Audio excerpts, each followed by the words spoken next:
Simple fact is, Greenland matters to American national security because our entire missile defense relies on security in the Arctic. This is something the media who's obsessed with Greenland, they completely forget why Greenland matters. What if, God forbid, I'm not saying it's going to happen anytime soon, but what if a foreign country launched a missile at the United States of America? We would need control over the Arctic in order to shoot that missile down. I opened the window and I thought the president had sent me to Greenland. And which is going well, by the way, which is going well. But let me give a few shout-outs here. Besides Kelly Loeffler, I want to thank a few people who are here. In the front row here, we have our great United States Senator for the state of Ohio, John Husted, my replacement. And he's doing a great job. He's helped us a great deal. We have the next governor of the state of Ohio, Vivek Ramaswamy. Vivek, give it up for Vivek. I believe we have Vivek's new running mate, Rob McCauley. Rob, where are you there? Hey, Rob, good to see you, man. Thank you for being here. And I see our great Secretary of State, Frank LaRose. Thank you, Frank. Now, Rob, I'll give you advice as a number two. Here's my advice. What you need to do when you're governor, or when you're lieutenant governor and Vivek is governor, because you guys are going to win, and John Husted is going to win in November. We got to make sure that happens, right? You guys are going to get out there and make sure these guys win. We're going to be with you every step of the way, but when Rob is lieutenant governor, the secret to being a successful number two is to take credit for every single good thing the administration does.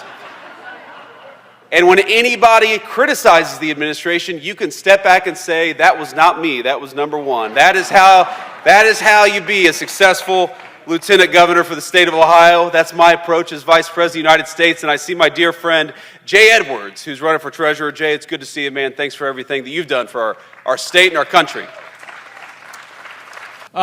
President Trump outlined the framework of a future deal on Greenland yesterday. NATO this morning, however, said the Secretary General did not propose any compromise on sovereignty. What's your understanding of what is in this plan, and would you stand for something that did not include ownership even beyond where the bases are located? So John, first of all, it's good to see you again. John is, this is going to ruin his reputation among his liberal media peers, but John is one of my favorite journalists in the state of Ohio. He's a great TV journalist from Cleveland. And I used to joke with John that if he ran for high office, maybe back in 2012, 2013, he would have won because his name is almost exactly the same as John Kasich. And that if he ran in 2024, he would have got his ass kicked. So it's amazing how things change, John.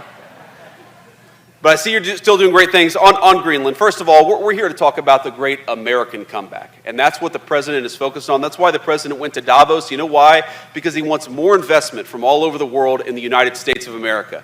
You'll hear this number thrown out, $18 trillion of new investment. You know what that means? That means new factories, that means new plants, that means new oil refineries and new energy facilities in the United States of America. Because for so long, our government had the policy that we were going to invest in other countries. No. We want other countries to invest right here in the United States of America, and that's why the president went to Davos, to say that America is open for business, but America is open for business so long as you're building right here in Toledo and all across our great country. That is the message. Now on Greenland, simple fact is, Greenland matters to American national security because our entire missile defense relies on security in the Arctic. This is something the media who's obsessed with Greenland, they completely forget why Greenland matters. What if, God forbid, I'm not saying it's going to happen anytime soon, but what if a foreign country launched a missile at the United States of America? We would need control over the Arctic in order to shoot that missile down. Our entire missile defense system depends on that Arctic security. Meanwhile, the Chinese and the Russians and even the Danes who control Greenland admit that they want to control that facility. They want to control that island, that landmass. That would make us weaker. That would make our country more endangered. That would mean that if the president is negotiating with a foreign leader, he would have less leverage because they would be able to realistically threaten the sovereignty and the territorial safety of the United States of America. We're not going to let that happen. The negotiations with NATO are going fine. I believe, having seen this for the past year, that when the president sets his mind to accomplish something in negotiation, he accomplishes it. And fundamentally, NATO and the Danes and everybody else have to recognize the simple fact that this matters, not just to American security, but to world security. So we're going to keep on trying to make sure that we secure that landmass so that we can protect the American people, as we've done and will continue to do. Thank you. Whoever's next. The lights are very bright, so I can't see, but whoever's got the microphone, just shout out a question. Mr. Vice President, Henry Gomez, NBC News. President Trump this week said that ICE has made some mistakes. I'm curious what steps the administration is taking to rectify those, and do you think your presence in Minneapolis today will calm the tensions there? Well, certainly one of my goals is to calm the tensions, to talk to people, to try to understand what we can do better.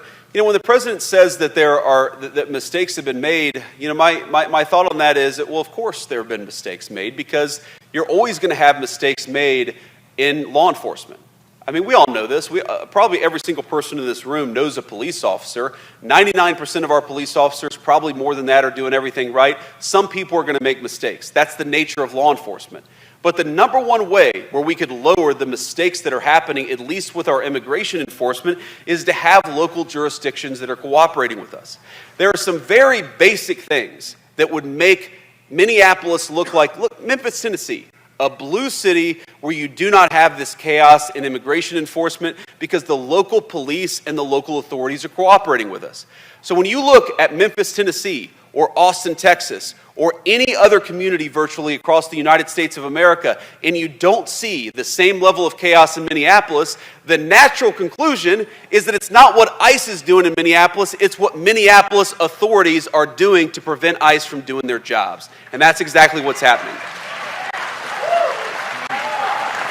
So let me give you just a couple of very real-world examples of some of the problems that we face. So let's say you have a sex offender. We've arrested a number of sex offender illegal aliens in Minneapolis just in the last couple of months.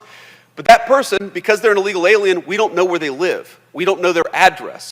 If local authorities were cooperating with us, it would be easier to send an ICE agent to the person's house to arrest them, to have local law enforcement protecting our immigration officers. They throw the sex offender in the back of a car, deport that person, throw them in jail, whatever, and then they go home safely to their families. That's not what's happening. What's happening instead is that the Minneapolis authorities are refusing to tell us where that sex offender lives. Why are they protecting sex offenders? That's anybody's guess, but it's crazy. Meanwhile, the local police are being told by the mayor, don't help them. So if there are protests, and there are people trying to not just protest, but interfere with what ICE is doing, we don't have the support of local law enforcement to keep the peace. So when I talk about lowering the temperature, those are the two things that we want those local authorities to do. Help us find sex offenders and get them out of their community. And again, this is bonkers. Think about this. If you've got a neighbor who's a sex offender and somebody wants to go and take that person away, I'm going to raise my hand and say, yes, please, get that person away from my children. What is wrong with Minneapolis authorities? They so hate the idea of enforcing immigration laws that they're telling their people not to get sex offenders out of their community. It's crazy, and it's why we see so much chaos in Minneapolis, but not elsewhere. Sean Hegarty, sir, 13 Action News here in Toledo. In the city itself, affordable housing is a real problem. Supply is low, rents are going up. What specifically can your administration do to increase the supply and get people, especially in the city of Toledo, into long-term, stable, good housing? So we're working on a number of things on this front. First of all, one of the things the president just announced a couple of weeks ago that, again, hasn't gotten a lot of media attention, but I think is very important, is that he said, we want American homes to go to American citizens. That means no illegal aliens buying American homes. It means no mortgages going to people who have no legal right to be in this country. But it also means that we're going to stop large institutional investors from buying up American homes. That was a major announcement from the president, and we're working on that now. And you see this all the time. You see this massive, beautiful new subdivision where every single person there is renting because that subdivision was bought up by a massive institutional investor. That investor, by the way, is very often paying a lower price for their debt than an American citizen. So we give these people special rules, we give them cheaper access to money, and then we let them buy homes that by right go to American families. That is one of the main reasons why we believe homes have gotten unaffordable in this country. So again, the last administration did nothing about it. We're going to do something about it. We've already started. Here's another thing. If you look at the 20 biggest metros in the United States of America, the 14 with the most illegal aliens have seen the biggest decrease over the past year in rent prices. Now, why is that? Again, if you get people out of the country who are taking up homes that ought to go to American citizens, that's going to put downward pressure on prices. That's going to make it easier for young American families to afford to buy a home. There are 3 exceptions to that. 3 places where you've seen rents increase as opposed to decrease, and every single one of those places are sanctuary cities. So in addition to causing chaos, being a sanctuary city makes your communities less safe, and it also makes housing less affordable. It is very simple. Enforcing immigration law lowers prices for Americans and makes our communities safer. It's a no-brainer, so we'd encourage local authorities to continue to collaborate and work with us instead of fighting against us. Next question. Good morning, Mr. Vice President. Thank you so much. Kyle Mazza, freelancing for Anadolu Agency today. Ukrainian President Vladimir Zelensky announced at today's summit for the World Economic Forum that Ukraine, Russia, and the U.S. will hold their first trilateral talks Friday and Saturday, the 23rd and 24th, in the United Arab Emirates. Seeing what your reaction is to that, about those talks, and in Minneapolis, sir, the attacks on law enforcement, the attacks on ICE, what is your message to the law enforcement community at this time when they look for the Trump and the Vance administration to calm their nerves, to ease their burdens? Families are reacting to this as well. So as you stand there on that stage today, how does that make you feel? Well, you know, one of the things that we want to do is send a message to our local law enforcement, to our federal law enforcement, that we stand with them. And we're not going to abandon them. We're not going to do what the last administration did, which is throw them under the bus to appease a bunch of left-wing radicals. We're actually going to fight for them. Because I believe, look, I continue to be fundamentally optimistic about our country. I think that whether you're a Democrat, a Republican, an independent, most people in this country fundamentally still support law enforcement. They love what people do to keep them safe. They recognize it's dangerous. But what happened in the Democratic Party over the last few years is they allowed a very small band of left-wing crazies to drive the agenda, and that makes our cops and our federal law enforcement feel less safe. It makes it feel like their government doesn't have their back. Well, I promise them, every single police officer in this country and every single federal law enforcement officer in this country, we have your back, and that's one of the messages I'm trying to send by going to Minneapolis and talking to our ICE officers there. So that's number one. Number two, you talk about attacks on law enforcement. It is insane. I understand, look, I'm biased, obviously. I think the Trump-Vance administration has got the right approach to immigration. I think it's insane to let tens of millions of people flood across your country, many of them with violent criminal records, and then to say you're not allowed to do anything to get those people out of your country. That's crazy to me. Fine. If you disagree, if you think that we ought to let sex offenders be in your community, even if they're illegal aliens, fine. Make that argument. But make that argument at the ballot box. Write an op-ed in a newspaper. Argue about it on social media. Don't go to the streets and start assaulting federal law enforcement officers because you disagree with the policies of our administration. It's cowardly bullshit, and it's got to stop.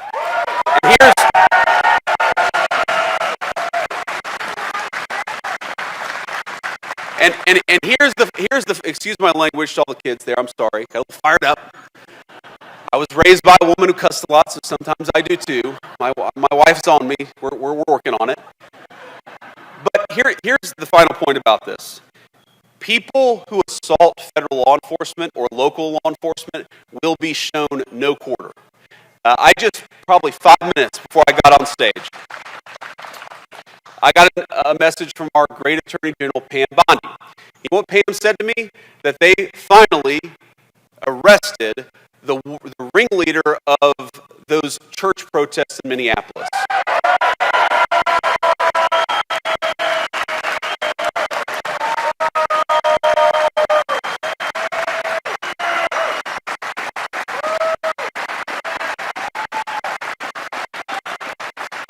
So So here's the thing. Again, you don't have to agree with my immigration policies, but if you want to protest by going to an innocent church service on a Sunday, you see these images. They're scaring little kids who are there to worship God on a Sunday morning. Those people are going to be sent to prison so long as we have the power to do so. We're going to do everything that we can to enforce the law, whether you're protesting at a church, which is a violation of federal law, or you're assaulting a law enforcement officer, which again is a violation of federal law. There are going to be consequences. There already have been consequences, and there are going to be a lot more to come. So my message is, if you're thinking about assaulting a law enforcement, don't, because we're going to lock you up if you do. Now, you asked about Zelensky and Russia and Ukraine. Look, the president, he talks about this all the time. This has been the hardest war to solve. Of the 8 wars that the president has solved, he thought this would be the easiest. It's ended up being the hardest. The fact that they're sitting down and talking is progress. And I think we've made a lot of progress here. But look, you've got 2 people who really hate each other. The president of the United States' attitude is quite simple, and I happen to think that it's exactly right. Peace is what is in the best interest of the United States of America. We want commerce between those 2 countries. We want Europe to be less focused on war and more focused on investing in the United States of America. And the best way to do that is to get that war to a peaceful resolution. We're going to keep on working on it. I've been disappointed in the past, where I thought we were close to a peace deal, so I'm not going to predict that anything is going to happen in the next couple of weeks. But I know under the president's leadership, we've made great progress, and we're going to keep on making progress so we can stop the killing and get back to actually building things all over the world, as opposed to people killing each other and tearing things down. I'll take